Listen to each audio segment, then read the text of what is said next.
tellement eu de la peine pour ses enfants. Je ne suis pas une personne de mauvaise foi, mais ce qu'elle a fait à ma fille est encore gravé dans ma tête.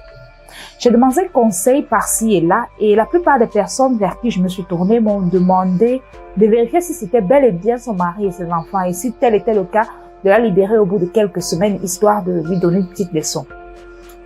J'ai appelé mon avocat pour qu'il me dise comment on peut faire, puisque l'affaire était déjà avancée. Je lui ai expliqué que j'ai reçu la visite du mari de la dame avec les enfants en main. Il s'est moqué de moi, me disant « vérifier comme certaines me l'ont également recommandé ». Comme j'avais pris le numéro du mari en question, je l'ai appelé vers 16 heures qu'on se prenne quelque part avec mon avocat pour causer de comment on va libérer sa femme. Il a accepté. On a discuté ensemble, il nous disait comment sa femme est une bonne personne, qu'elle doit être encore sous le choc de la perte du jumeau de l'enfant d'1 an qu'il va présenter, bref.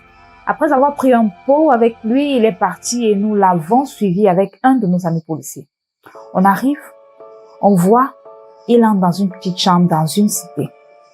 L'un des enfants avec qui il était en journée court vers moi, il vient me saluer comme il m'avait remarqué. Je lui demande qu'il habite où. Il pointe une maison à côté. Je lui dis de m'y amener que je veux voir maman. Il arrête ma main, on part.